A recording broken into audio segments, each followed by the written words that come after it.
Hello guys, my name is Raghavendra Kumar. मैं आप लोगों के साथ डिस्कस कर रहा हूँ पावर फैक्टर करेक्शन। ठीक है, पावर फैक्टर करेक्शन मेथड क्या होता है। ठीक है, the power factor correction is a technique of increasing the power factor of A power supply. ठीक है, पावर फैक्टर करेक्शन क्या है।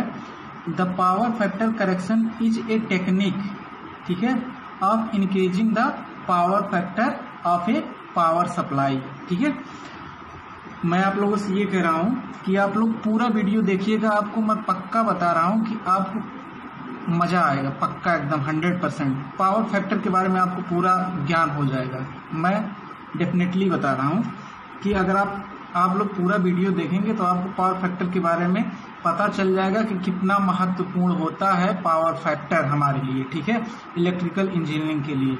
ठीक है, तो अब हम डिस्कस करेंगे पावर ट्रायंगल मेथड से। ठीक है, पावर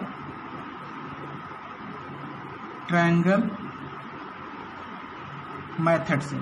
ठीक है, पावर ट्रायंगल मेथड से हम लोग डिस्कस करेंगे। ठीक है, पावर ट्रायंगल मेथड क्या होता है।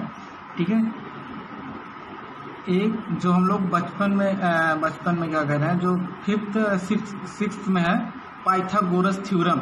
ठीक है, पाइथागोरस थ्योरम से हम लोग पावर ट्रायंगल मेथड को हम लोग समझते हैं। ठीक है, पावर ट्रायंगल मेथड को हम लोग समझते हैं। ठीक है, ये हमारे पास क्या होता है, ये हमारे पास जो होता है एपरेंट पावर होता है। ठीक है, ये हमारे पास होता है रिएक्टिव पावर, ये हमारे पास होता है एक्टिव पावर। ठीक है, ये हमारे पास क्या होता है एक्टिव पावर।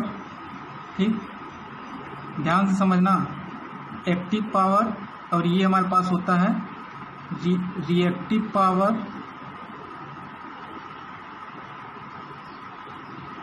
ये हमारे पास क्या होता है एपरेंट पावर। एपरेंट पावर, ध्यान से समझना, पूरा इसी में सब कुछ छिपा है। ठीक है, अब देखो एपरेंट पावर की जो रेटिंग हमारे पास होती है वो VA होती है। ठीक है, एपरेंट पावर की जो रेटिंग होती है वोल्ट एम्पियर होती है। ठीक है, और एक्टिव पावर की जो रेटिंग होती है हमारे पास क्या होता है किलो वाट होता है। ठीक है, किलो वाट या आप वाट कह सकते हैं।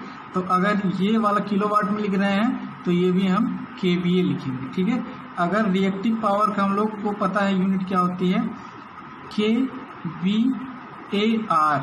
ठीक है, ये हमारे पास रिएक्टिव पावर होता है। रिएक्टिव पावर की यूनिट जो होती है kVAR होती है, और एक्टिव पावर की यूनिट हमारे पास होता है किलोवाट होता है। ठीक है, और ये हमारे पास इसका पावर फैक्टर होता है जिसको हम लोग फाई से डिनोट करते हैं। ठीक है, ये हमारे पास क्या है, इसका पावर फैक्टर है। ठीक है, पावर फैक्टर जिसको हम लोग फाई से डिनोट करते हैं। ठीक है, अब देखो क्या होता है, अब हम लोग पाइथागोरस थ्योरम लगाएंगे। ठीक है, तो एपरेंट पावर जो होता है kV दिखाई देता ना, हाँ, kVA का स्क्वायर।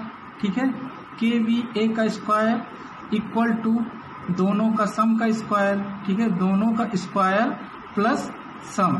ठीक है, तो यानी कि किलो वाट का स्क्वायर। ठीक है, प्लस kVAR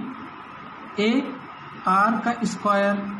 ठीक है, मैं जितना कह रहा हूँ उतना ध्यान सुनना और ध्यान से देखते रहना। ठीक है, अब क्या हो गया हमारे पास, ये देखो एपरेंट पावर, एक्टिव पावर और ये रिएक्टिव पावर हमारे पास ये आ गया। ठीक है, ये हमारे पास क्या आ गया kVA इक्वल टू क्या हो गया √ किलोवाट का स्क्वायर प्लस kVAR का स्क्वायर। ठीक है, ये हमारे पास क्या आ गया एपरेंट पावर। एपरेंट पावर आ गया। एपरेंट पावर का फार्मूला हमारे पास क्या होता है। ठीक है, VA इक्वल टू VA नहीं, VI equal to VI sine phi नहीं, कॉस फाई। ठीक है, प्लस VI साइन फाई। ठीक है, ये हमारे पास क्या हो गया अब ये देखो हमारे पास क्या आ गया, एक्टिव पावर, ठीक है, एक्टिव पावर। ये हमारे पास क्या आ गया, रिएक्टिव पावर,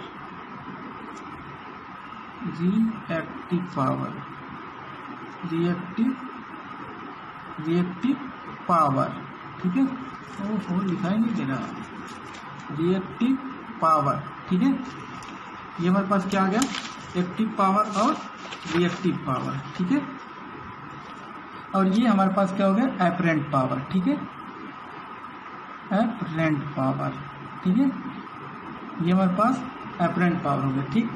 अब देखो हम लोग यहाँ से भी इसको निकाल सकते हैं, ठीक है। अब देखो क्या होता है, कॉस फाई, कॉस फाई क्या होता है, आधार बटे कर्ल, आधार बटे कर्ल होता है ना। आधार क्या है, एक्टिव पावर यानी कि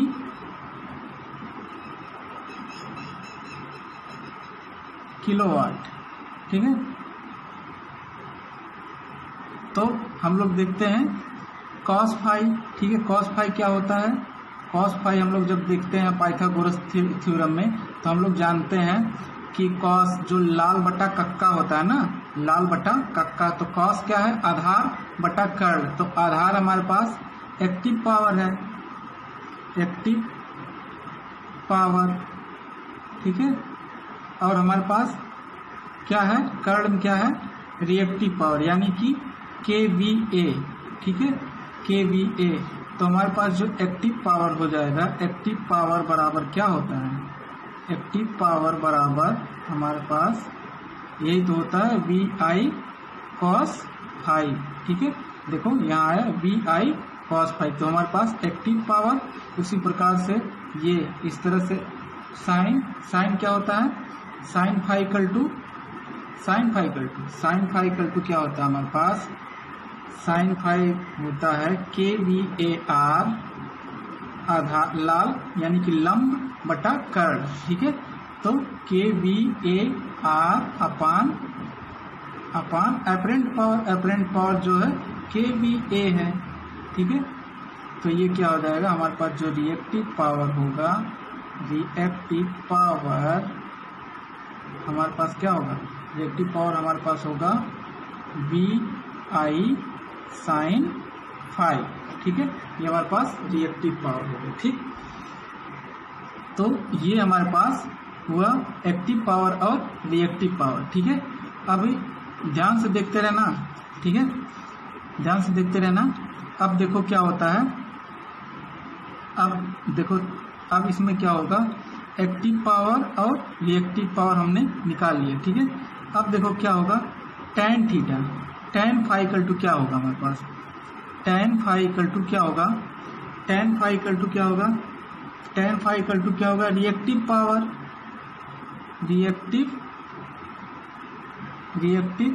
पावर अपान एक्टिव पावर, ठीक है। ये ध्यान रखना, active power tan phi equal to क्या होता है, reactive power upon active power, जिसको हम लोग Q बोलते हैं, और जिसको ये हमारे पास Q अपान P, ठीक है। ये हमारे पास क्या आया, tan फाई इक्वल टू क्या आया, Q अपान P आया, ठीक है, जो कि हमारे पास रिएक्टिव पावर और एक्टिव पावर है, ठीक है। अब हम लोग, ठीक है, अब एक क्वेश्चन की मदद से हम लोग ये देखेंगे, ठीक है, कि पावर फैक्टर करेक्शन को हम लोग कैसे यूज करते हैं। इतना आप लोगों को पता हो गया ना, इतना आप ट्रायंगल मेथड से आप लोग देख लिए हैं, तो बाकी यही सूत्र लगा के हम लोग देखने वाले हैं कि किसी क्वेश्चन में हम लोग अप्लाई करके कैसे पावर फैक्टर को इम्प्रूव कर सकते हैं, ठीक है। अब देखो हमारे पास क्या है, एक क्वेश्चन है, ये देखो हमारे पास एक क्वेश्चन है, ठीक। क्वेश्चन क्या कह रहा है, ठीक है, क्वेश्चन ध्यान से देखो क्या कह रहा है हमारे पास। क्वेश्चन ये कह रहा है, एन इंडस्ट्री टेक 100 किलोवाट, ठीक है, an industry take 100 kilowatt at 0.7 power factor lagging from a three phase 11 kV supply, ठीक है, 11 kV supply if if each a required to increase the power factor, ठीक है, पावर फैक्टर यहाँ increase करने की बात कर रहा हूँ। If a power factor to increase 0.95 lagging using series capacitor, the rating of series capacitor required is given by, ठीक है। कह रहा है कि हमारे पास कोई इंडस्ट्री है, ठीक है, इंडस्ट्री क्या है, वो 100 किलोवाट पावर ले रही सप्लाई, जबकि उसका पावर फैक्टर 0.7 है। तो 0.7 पावर फैक्टर है तो बहुत कम है। हमारे पास क्या है कि जो सबसे पहले हमारे पास क्या है, पावर फैक्टर जो है गिवन है, पावर फैक्टर हमारे पास क्या है 0.7 है, 0.7 लैगिंग में है, ठीक है, 0.7 लैगिंग में, जो हमारे पास सबसे कम पावर फैक्टर, बहुत कम पावर, 0.7 पावर फैक्टर का मतलब बहुत कम पावर फैक्टर है, ठीक है। अब कम पावर फैक्टर की वजह से क्या होगा, अब अगर हमारे पास कम पावर फैक्टर है तो हमारे पास क्या होगा कि ट्रांसफार्मर पे, हमारे पास जो ट्रांसफार्मर होगा उस पर ज़्यादा लोड पड़ेगा, ठीक है। अब देखो क्या होता है कि देखो, अब सपोज करो कि हमारे पास 0.7 पावर फैक्टर पहले से गिवन है, ठीक है, 0.7 पावर फैक्टर पहले से गिवन है। तो अब हम लोग देखते हैं कि इसकी जो VA है वो कितना होगा, ठीक है। अब हम लोग जानते हैं कि VI sine phi equal to क्या होता है, active power, sorry VI cos phi equal to क्या होता है, एक्टिव पावर। और जबकि हमारे पास एक्टिव पावर क्या है, गिवन है, ठीक है, एक्टिव पावर हमारे पास गिवन है 100 किलोवाट, तो 100 किलोवाट है, ठीक है, 100 किलोवाट है। कॉस फाई की वैल्यू हमारे पास क्या है 0.7 है। तो अब देखो हमारे पास क्या हो जाएगा 100/7 तो हमारे पास क्या आ जाएगा, पावर VI जो एपरेंट पावर होगा ये हमारे पास लगभग 142 के अप्रॉक्स में आ जाएगा, ठीक है, केवी 142 केवी अप्रॉक्स में, एग्जैक्ट डाटा नहीं बता रहा हूँ, अप्रॉक्स में आ सकता है 142 केवी, ठीक है। तो जो एपरेंट पावर हमारे पास आया, ठीक है, एपरेंट पावर जो हमारे पास आया, एपरेंट पावर हमारे पास जो आया 142 केवी आ गया, ठीक है। अब पॉइंट देखो क्या है इसमें क्या है कि हमारे पास पावर फैक्टर कम है, पावर फैक्टर कम होने की वजह से हमारे पास जो एपरेंट पावर था, जो केवीए पावर है, जो कि इंडस्ट्री ट्रांसफार्मर से लेगी, ठीक है, ट्रांसफार्मर से ये हमारे पास 142 केवीए लेगी, ठीक है। जब ट्रांसफार्मर से हमारे पास ये 142 केवीए लेगा तो इस ट्रांसफार्मर पे लोड बढ़ेगा, ठीक है, लोड बढ़ेगा, ठीक, लोड बढ़ने की वजह से क्या होगा कि इसमें करंट की वैल्यू ज़्यादा बढ़ेगी। करंट की वैल्यू बढ़ने की वजह से क्या होगा कि लॉसेस हमारे पास ट्रांसफार्मर में ज़्यादा बढ़ेगा, ठीक है। तो क्या होगा कि हमारे ट्रांसफार्मर पे हम लोग ज़्यादा लोड नहीं रख सकते हैं। अगर क्या होगा कि पावर फैक्टर हमारे पास यदि कम है तो हमारे पास पावर फैक्टर कम होने की वजह से क्या होगा कि जो ट्रांसफार्मर से ज़्यादा पावर कंज्यूम करेगा हमारे पास जो भी इंडस्ट्री है, ठीक है, इंडस्ट्री जो भी लगी रहेगी वो हमारे पास ट्रांसफार्मर से ज़्यादा पावर लेगा, ठीक है। अब हमारे पास पावर ये ज़्यादा ले रहा है, ठीक है। तो अब हम क्या करेंगे कि इस पावर को घटाने के लिए क्या करेंगे, इस पावर को हम लोग रिड्यूस करने के लिए हम लोग क्या करेंगे, इस पावर फैक्टर को जो 0.7 पावर फैक्टर है, जो 0.7 पावर फैक्टर है, इसको हम लोग बड़ा करने के लिए कहा है। देखो 0.95 अगर हम इंक्रीज कर दें तो हमारे पास जो रिक्वायर्ड कैपेसिटर की ज़रूरत कितनी पड़ेगी, ठीक है। तो अब देखो क्या होगा, अब हमारे पास इतना है, ठीक है, अब हमारे पास जो केवीए रेटिंग आई हमारे पास ये इतना आया, ठीक है। अब देखो हमारे पास एक्टिव पावर जो हमारे पास इतना, एपरेंट पावर इतना है। अब देखो रिएक्टिव पावर इसका कितना आएगा, रिएक्टिव पावर, ठीक है, रिएक्टिव पावर इसका कितना आएगा, ठीक है। अब रिएक्टिव पावर के लिए क्या होता है, रिएक्टिव पावर के लिए वी आई साइन फाई होता है, ठीक है। अब देखो पावर फैक्टर घटने की वजह से, ठीक है, अब वी आई, अब देखो पावर फैक्टर यानी कि ये साइन की वैल्यू बढ़ेगी, तो यानी कि रिएक्टिव पावर हमारे पास 100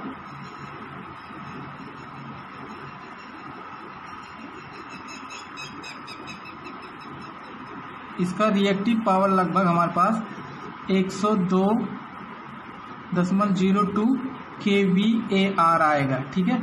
अब देखो पहले जो हमारे पास क्या ऑपरेट कर रहा था 0.7 पावर फैक्टर पे, तो इसकी जो हमारे पास रिएक्टिव पावर आ रहा था, रिएक्टिव पावर हमारे पास ज़्यादा आ रहा है, 102 आ रहा है, ठीक है।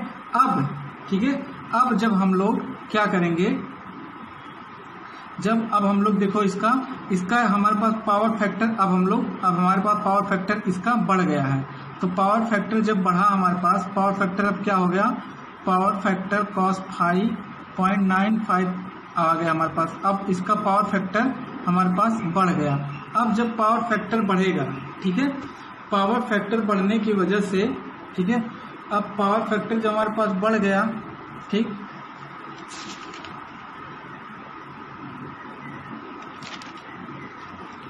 अब हमारे पास पावर फैक्टर बढ़ गया, ठीक है, तो पावर फैक्टर बढ़ने की वजह से अब क्या होगा, फाई की वैल्यू हमारे पास क्या होगा,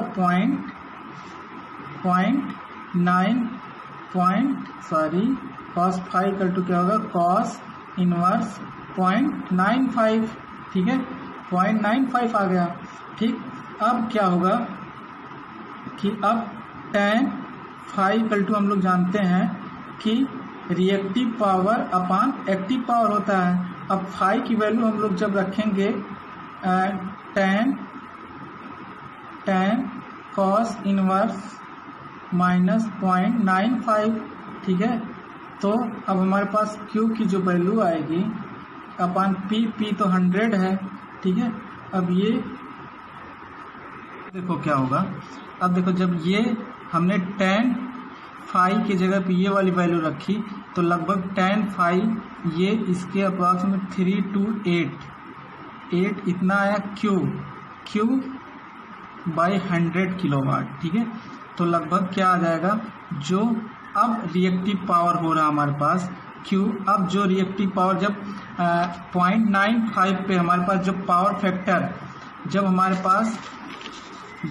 पास पावर फैक्टर क्या हो गया, पावर फैक्टर जो हमारे पास 0.95 हो गया, तब हमारे पास जो रिएक्टिव पावर हुआ वो हमारे पास है 32.8 kVAR, ठीक है।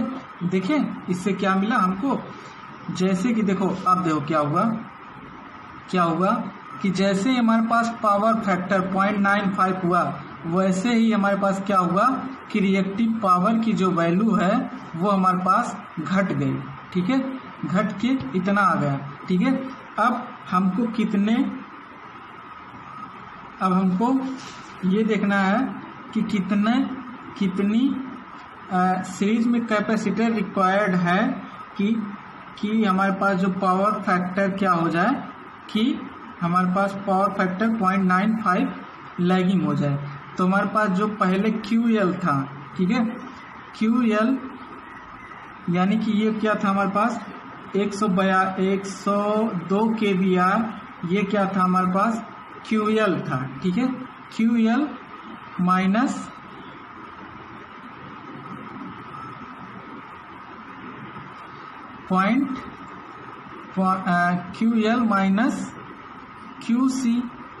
QL माइनस QC किसके बराबर आया हमारे पास 32.8 kVAR के बराबर आया हमारे पास, ठीक है।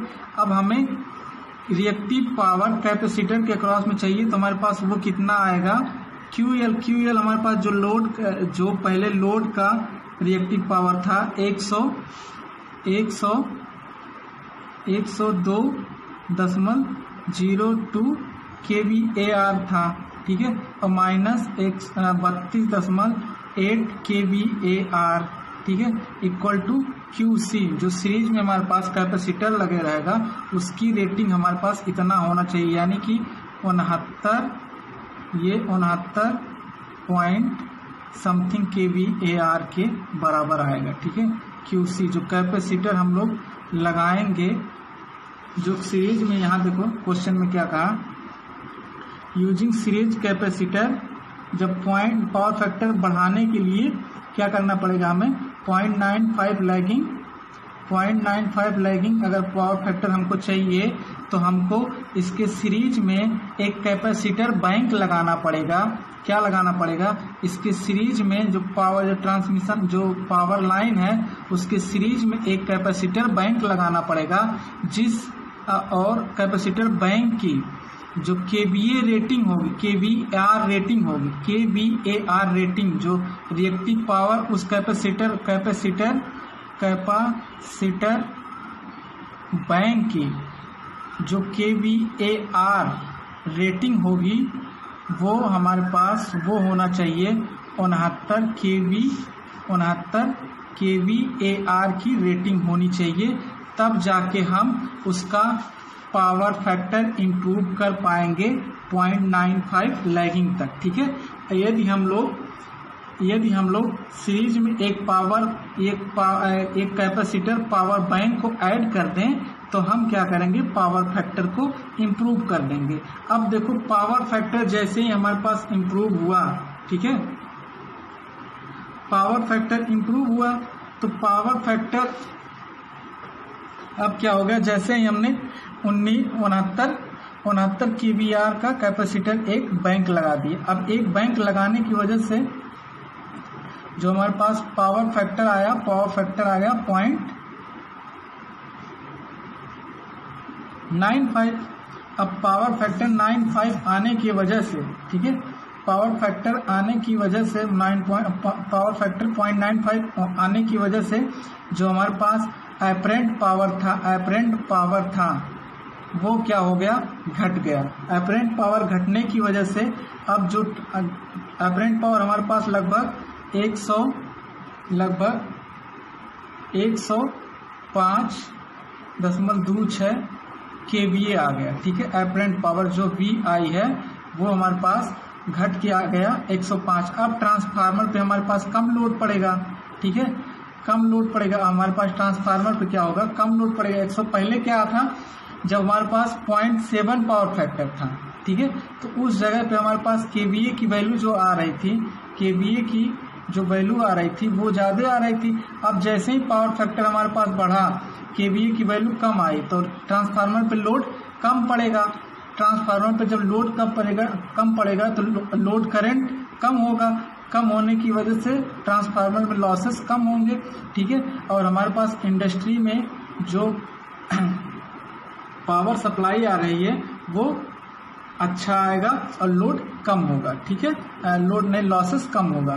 ठीक है, तो इसलिए क्या होता है कि हम लोग पावर फैक्टर को इम्प्रूव करते हैं। ठीक है, एक कैपेसिटर बैंक लगा के, ठीक है, कैपेसिटर बैंक लगा के क्या करेंगे, रिएक्टिव पावर जो होता है, जो रिएक्टिव पावर होता है उसको हम लोग क्या करते हैं, कम करते हैं। जैसे पहले हमारे पास सपोज करो कि ये जो ट्रांसफार्मर क्या होता है, ट्रांसफार्मर तो हमें हमारे पास रिएक्टिव पावर देता है नहीं, केवल ये क्या करता है, KVA देता है, KVA रेटिंग इसकी होती है। लेकिन जनरेटर और मोटर ये क्या करते हैं, जनरेट करते हैं रिएक्टिव पावर। रिएक्टिव पावर आने की वजह से, रिएक्टिव पावर की वजह से ही हमारे पास जो होता है पावर फैक्टर, वो पावर फैक्टर क्या होता है, रिड्यूस होता है। जितना रिएक्टिव पावर यदि बढ़ेगा तो पावर फैक्टर हमारे पास रिड्यूस होगा। ठीक है, तो इस पावर फैक्टर को रिड्यूस करने के लिए, इस रिएक्टिव पावर को रिड्यूस करने के लिए हम लोग कैपेसिटर बैंक का यूज करते हैं। और कैपेसिटर बैंक का यूज करके हम लोग क्या करते हैं, इस रिएक्टिव पावर को डिक्रीज करते हैं और पावर फैक्टर को क्या करते हैं, इंक्रीज करते हैं। ठीक है, क्या करते हैं, रिएक्टिव पावर को हम लोग घटाते हैं और पावर फैक्टर को इंक्रीज करते हैं। ठीक है, इंडस्ट्रियल पर्पज से। ठीक है, थैंक यू। ठीक, अगर हमारा वीडियो ये अच्छा लगा हो तो लाइक करें और नीचे कमेंट करें, ठीक है, कमेंट सेक्शन में कमेंट करें, ठीक है। Thank you. और जहाँ तक हो सके शेयर करें, ठीक है।